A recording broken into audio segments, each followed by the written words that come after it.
in the dark belly of a drifting freighter. A mechanic named Lena Quinn touches something that shouldn't exist. A pulsing shell fused to cold metal, each beat growing stronger, each second humming with life. What she's about to uncover will rip open the line between machine and magic. And the moment it hatches, her world will never be the same. If you are new to the channel, then please subscribe to the channel and like the video, and tell us where you are watching from. Now let's jump into the story. The repair deck smelled like warm ozone and old bolts, and Lena Quinn liked it that way. She was not famous, not important, and not interested in either. She kept the ring city running. On Duskway, everything spun and everything broke. What she fixed stayed fixed, and that was enough. When the message from Joran Vance slid across her console, no heading, no code, only coordinates to an outboard airlock, she read it twice. Joran was a careful captain who hated surprises. Calling Lena without paperwork meant the surprise was already too big for rules. She packed a patched suit, a tether reel, and a narrow toolkit with odd tools. She trusted more than official ones. The outer corridor was quiet that late cycle. Only the low thrum of life support and the soft blink of status lights. At the airlock door, Joran paced in tight loops, his shoulders high, his face a dry map of old sun. "Thanks for coming," he said, voice barely above a whisper. "Show me," Lena answered. Because small talk wastes air, the lock cycled. Beyond the barrier, the freighter hung against the star field like a tired fish. Lena clipped on and pushed out, drifting beneath the hull where scar lines from micro-impacts made a pale constellation. Joran pointed near the secondary thrusters, then stayed quiet, as if sound might wake something. At first, Lena saw only dense and dark plates. Then a shape formed in the shadows, an uneven oval, half-fused to the freighter's skin. The surface looked like overlapping scales. Not quite metal, not quite stone. She reached out with a gloved hand and felt it. Soft heat and a steady push against her palm, like a small drum under a blanket. "It's warm," she said. Her scanner hummed and numbers scrolled. The object was 10 degrees above hull temperature, self-heating in the vacuum. A dense core. A membrane that wasn't a membrane, a pulse. A rhythm so calm it made her pulse follow. Joran's voice crackled. It stuck during a skim over Soren's high bands. It grew since. "We tried to cut it loose." The cutters sparked and quit. Station rules were plain about unknown life. Report first, touch never. And if you did touch, pretend you hadn't. Lena thought about forms and meetings and the way fear made officials louder. She thought about how the thing's warmth moved gently under her hand, as if counting time for a song she didn't know yet. "I can remove it," she said. "Not for the station. For study. Safe room, sealed air, no one hurt?" Joran hesitated. "If I say yes, I never met you. Works for me." The work was slow. Lena traced the fused line and set skinny wedges to pry without tearing. Her calm breath filled the suit. Her attention narrowed to the smallest creak. The thing resisted, then yielded in tiny sighs as if deciding to let go. An hour passed and the last grip released. The shape drifted free, a meter long and oddly light, shimmering in her lamp. She slid it into a woven containment sleeve and cinched it tight. The pulse continued, steady as a heartbeat at rest. Inside the lock, Joran watched with a fixed jaw.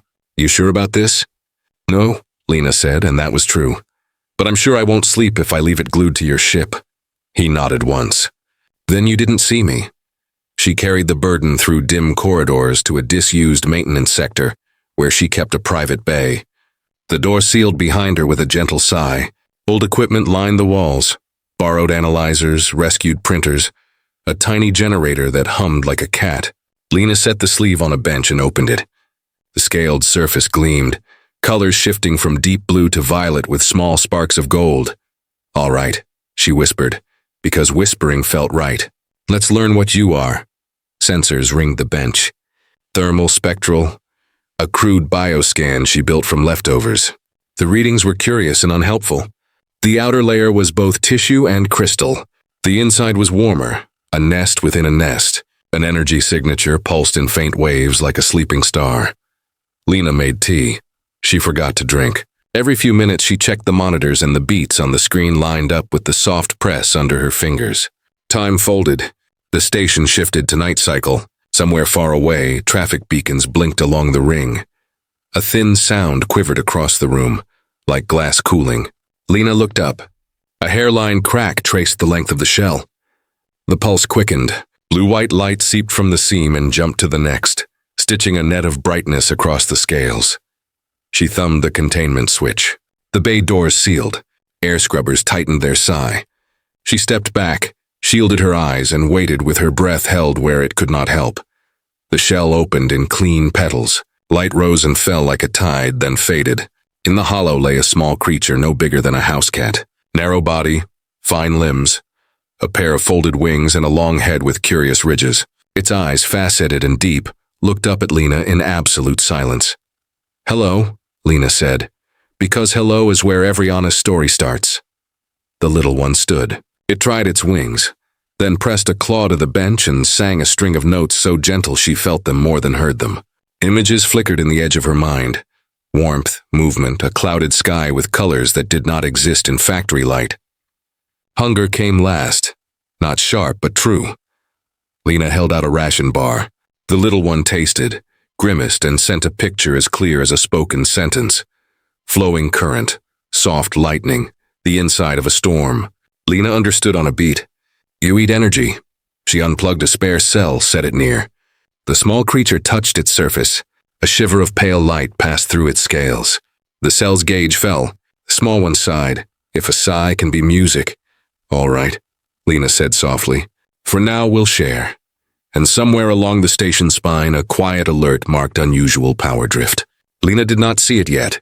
She stood with the little one in the humming light and felt the day turn into something else. Morning on Duskway was only a change in lights, but Lena felt it in her shoulders. The hatchling perched on the bench, wings relaxed, light glowing faintly along its scales like moon on water. When Lena moved, the little one followed her with calm attention, head tilting, eyes bright with a kind of soft intelligence. "You need a name," Lena said, measuring volts and rechecking seals. The creature sang a simple rising note, and an image of a warm point in a cold sky appeared in her thoughts. "Sully," she decided, short for a small sun. The creature's wings flickered once, pleased. Lena kept the bay locked and the vents independent. She sent messages to delay her paid jobs. A coolant leak here, a misrouted part there. Duskway could live a day without her. Not a week. She would solve that problem after she solved hunger, growth, and how to keep a secret that hummed. Sully did not want solid food. Instead, the little one gravitated to the generator, the cells, even cheap coils and test boards. Lena rationed carefully, swapping empty packs and keeping the total draw low. Still, meters elsewhere on the ring noticed a pattern. A minor alert went to a board guard. Board guards, given time, become curious. Inside the bay, time changed shape. Sully learned to glide from bench to shelf. Lena learned to listen to the edges of her own thoughts, where Sully's impressions painted quick sketches. Curiosity, comfort, the feeling of rain that Duskway never had. When Lena slipped with a wrench and skinned a knuckle, Sully touched her hand with a light claw. Warmth flowed in, quick as breath, and the sting faded as if it lost interest. Lena stared, then laughed low. "You're full of ideas, aren't you?" Growth came like a quiet promise made true. In a single day, Sully doubled in length. The wings unfolded wider, catching air in the smallest of movements. The music changed too, notes stacking in soft chords. Lena recorded what she could, not to publish, not to prove anything, just to understand. By the second night, the station sent a broader notice. Report unexplained power dips. Use Form 7B. The words on the screen were neat and patient. Lena's stomach cooled. She could not run a secret forever in a city built on measured use. Sully felt her worry and answered with a picture so gentle it loosened the knot behind her ribs. Open sky, rushing bands of color, a sensation like going home by a path you always knew but never walked. Lena leaned on the bench and traced the image with a fingertip on the metal. "Saurine," she said, "you came from the high bands. You want to go back." Sully circled once, wings ringing the air with a thin bell tone, agreement bright as sunrise. Lena owned a small shuttle shell in the next bay, more dream than machine. It had no registration and no pride. The bones were sound, but life support was half assembled. and the nav board had fried last year when a cheap fuse told a brave lie. She had planned to fix it slowly, like people plan to retire somewhere with trees. Now her plan grew legs. They moved together. Lena worked the wrench and the welder. Soli held parts in the right place without hands. The little one's focus felt like the still part of a storm. Wires found their mates. Panels closed. The air. Unit coughed, then purred, and Lena smiled so wide it surprised her. "We might make it fly," she said. Half to the ship, half to the dragon who wasn't a dragon but wore the shape well. In the middle of a bolt change, the bay console chimed. A station sweep had begun in the neighboring sector, technicians checking for power leaks. The message ended with a polite line about cooperation that read like a deadline. Lena looked at Soli. Soli looked at the shuttle's sealed door, then at the big maintenance doors that led to open black. A clean thought slid into Lena's mind. "Now. We're not ready," Lena said. "Half the nav is guesswork and we have rations for 3 days." Soli's answer was quiet determination. The wings flared. Light soaked into each scale until the creature looked like a lantern made of living metal. The air was warmer, the room somehow taller. Lena's tools hummed in sympathy. "Don't burn yourself out," Lena whispered, stepping back. Soli took to the air, only a few meters, just enough to line up with the big doors. The song that came then was not notes. It was pressure and pattern. The door seams shimmered. Rivets grew weightless and wandered free. The thick plates thinned, then parted like fog.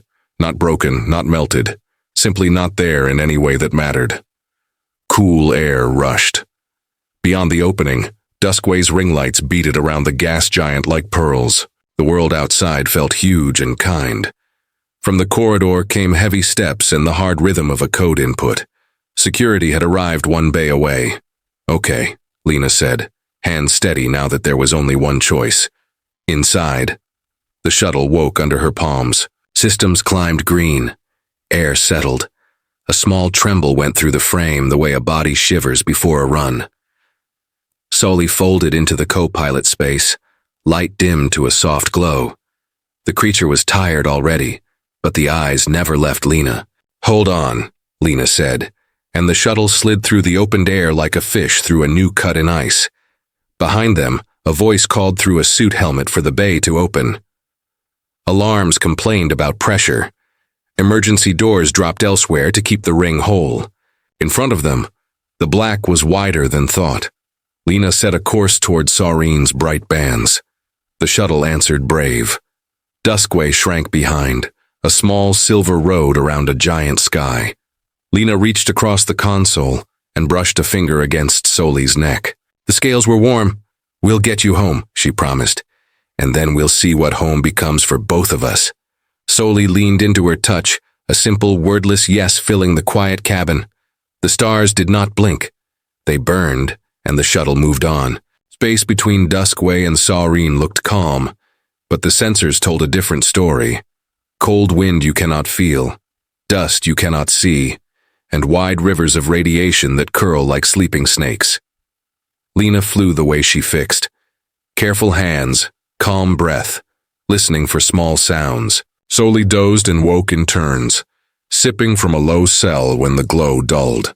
The little one had grown again, the wingspan nearly as wide as the cockpit now, each scale holding a hint of starlight. Sometimes the creature sang soft lines that made the instrument lights wobble in rhythm, like the world liked the melody and wanted to join. "We'll skim the top of the medium bands," Lena murmured, reading the old charts she had rebuilt from scraps. "Pressure there won't crush us, and the storms have lanes if you know how to look sideways." Soli sent an image of braided light, like roads through clouds. The picture came with a feeling of recognition so deep it tasted like memory. The closer they came, the stronger it grew. Saurine filled the window, a whirl of copper and jade. Storms the size of cities stacked like coins, layered winds drawing rings upon rings. Lena throttled down and followed a thin path between two busy streams. The shuttle shivered, then relaxed as if happy to be told where the current ran. Outside, the clouds moved like slow music. Inside, the air smelled faintly of metal warmed by hands. The first contact came as a shadow that was not a shadow. The boards flickered. The hull sang one long note. Lena's heart hit once and steadied, because panic is a tool that never fits.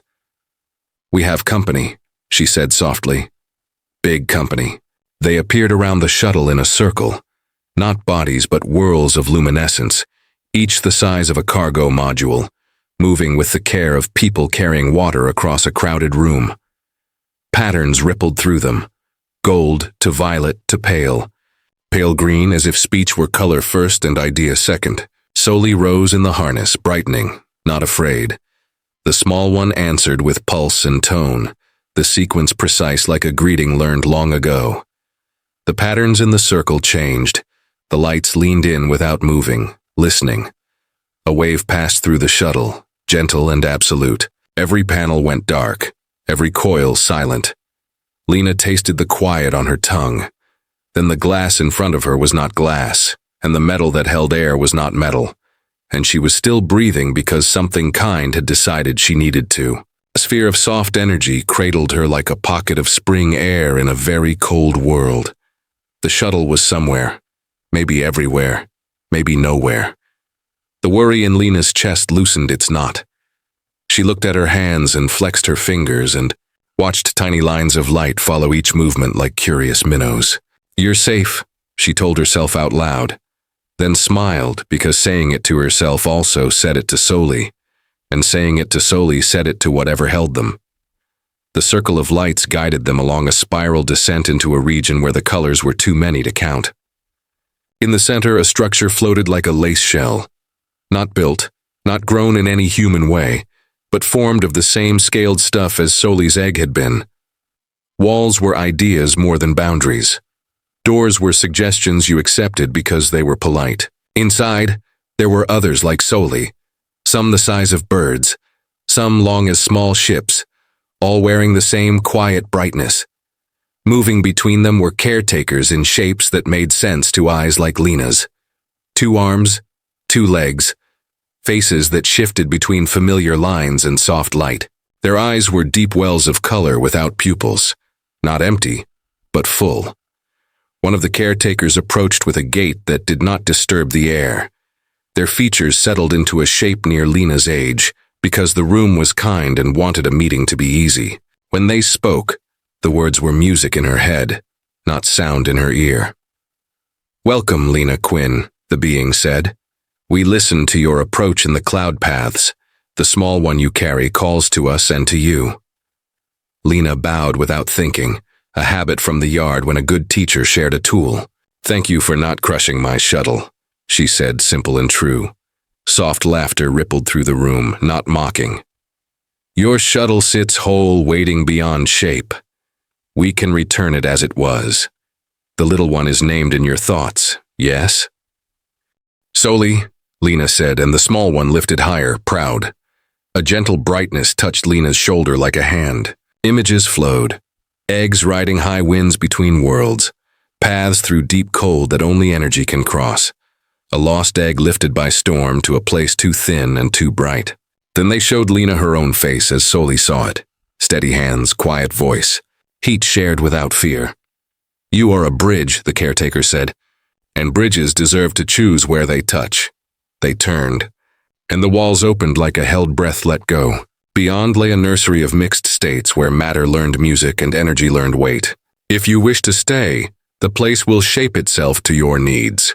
If you wish to go, we will guide you. Either way, your kindness is held here."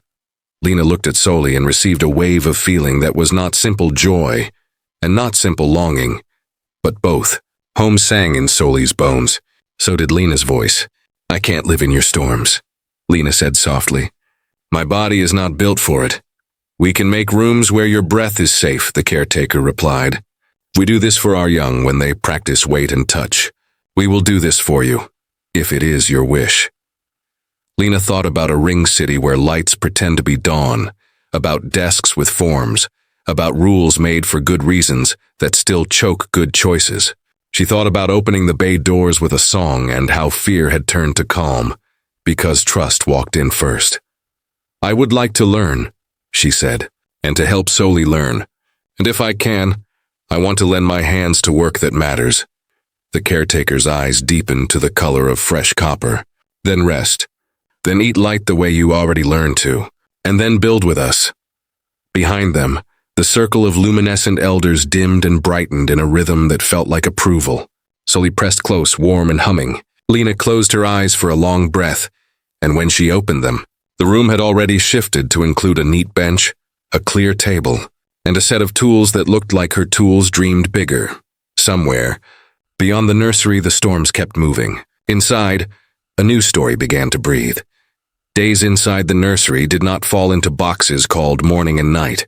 They unfolded like threads, weaving color with purpose. Lena learned to take in a thin, sweet energy that kept her hands steady and her thoughts clear. She still drank tea because tea is less about need than about comfort, and the place understood and made steam rise from a simple cup. Sully grew by measures that felt like music. The small one learned to shift brightness across each scale in fine lines, to hold a bolt in the air while adjusting a plate, to make gentle pressure fields that felt like warm hands when Lena needed a third grip. Their shared sense widened, images, feelings, and sometimes delicate ideas that brushed the edges of words. The elders visited not as rulers, but as wide rivers. Lena felt them before she saw them, the air turning softly alive. They watched Lena and Sully work together on simple frames, then on stranger devices that slipped between object and song. A caretaker named Lynn, gentle vowels, quiet smile, spoke for the elders when speaking helped. Your mind walks paths we left untraveled, Lynn said one quiet time. You see joints where we see flow. Together, joints and flow make something new. Lena laughed under her breath. I've always liked good joints, she said, touching the hinge of a frame that could turn itself from weight to brightness and back without losing its shape. What they built next took months of patient steps. The idea was not to force matter into energy like a stubborn door, but to invite it to borrow the way Sully's kind already moved. The vessel they shaped was small and meant for two. Lena called it a seed boat because it carried a living intention, to sprout pathways where there had been none. The hull harmonized with the nursery's songs. The interior held air and warmth without fighting the outside. A simple chair fit Lena's back as if measured by a friend. The first test was not far. They would move from the nursery to Duskway's orbit and back. No fanfare, only proof. Lena strapped in. Sully settled into the pilot cradle, wings folding in as if slipping into a stream. Lynn stood nearby, bright and calm, and a pair of human visitors watched with the quiet of people who know their notes could disturb a delicate chord. Ready? Lena said. Palms open on the rests. Sully answered with a low tone that braided with the boat's soft hum. The room sharpened, then softened, the way eyes adjust when stepping from shadow into light. For a heartbeat, Lena felt every line in the hull as if it were her own ribs. Then the boat was not in the room at all. They skimmed the currents like a leaf that knows which way the water turns. Stars slipped aside. Duskway appeared, a silver ring with 1,000 patient lights. Lena's chest filled with something like homesickness and something like relief in the same breath. She pictured the repair deck, the patched panels, the smell of warm metal, and she smiled, because she did not want to go back. But she wanted it to be there, running, alive. We did it, she whispered, and Sully sent a ripple of shared satisfaction that tasted like cool water after a hard job. They returned as easily as they left, easing into the nursery like a bead sliding back onto a string. The boat settled. The lights blinked their soft celebration. Lynn's smile warmed the air. The months that followed were full and kind. Seed boats multiplied. Some carried caretakers to quiet meetings with patient human minds who could listen. Some carried small teams to nearby systems to map gentle pathways. No banners, no speeches, only careful steps and shared notes. Lena used her hands and her habits to teach checklists and safety to beings who had never needed either, and they taught her to feel the difference between good risk and noise. Over the years, Lena changed. Her eyes noticed currents in a room that others could not see. Her thumbs could calm a humming frame with a touch. She slept less and rested more. Sometimes she walked out onto a balcony grown from light and watched Saurine's cloud bands roll like slow rivers, and she would think, I am tiny and that is perfect. Sully changed too, in ways that felt like growth and not leaving. The small one could melt to brightness for a breath and return, could hold a person in a safe pocket of air with an easy thought, could shape music that taught machines to be kinder. The bond between Lena and Soli quieted into something deep and ordinary, like the way you reach for a tool and know how it will feel in your hand. Word spread without shouting. A clear line formed between distant places, where before there had been only empty guesswork. Few humans came to live part-time in rooms the nursery shaped, learning to eat light in small ways, and to respect winds that could carry cities. A few of Soli's elders visited shipyards in human orbit, leaving behind nothing that could be stolen, and everything that could be learned, one cycle. A gentle gathering filled the air above Saurine. Seed boats arrived like patient fireflies. Caretakers braided songs that made the clouds glow. In that soft festival, Lena stood with Soli on a wide ledge of shimmering floor and watched the paths they had helped open draw faint lines across the dark. "Do you ever miss the deck?" Lynn asked, joining them, voice low as if the view asked for quiet. "I miss the tea stains on my wrench," Lena said with a smile. "But not the forms. You could go for a visit." "I could," Lena answered, and felt the truth of it settle easy in her chest. "Maybe I will one day. Maybe I'll show a teacher how to fix a coolant line with half the tools and twice the patience. But my work is here now, where bolts and songs meet." Soli leaned close, warm and steady. The creature's eyes held a galaxy of small lights. A soft impression flowed between them. Not an ending, not a climax, only a path that continues around the curve, out of sight and perfectly real. Lena reached up and rested her hand on Soli's neck. "We'll keep the lines open," she said. Quiet roads, safe crossings. Above them, seed boats drifted like seeds indeed, each one aimed with care. Below them, Saurine breathed in colors no paint could hold. In the ring of her quiet life, Lena had turned and taken a step into a wider circle. She did not stand at the center of anything. She stood at a simple bridge with a good friend, and they kept it tended. The story did not need a door slammed or a trumpet blown. It needed room to breathe, so it breathed. And as the gathering lights thinned and the clouds rolled on, Lena and Soli began another small task beside the ledge. A new hinge for a new frame, smiling at the way it already fit.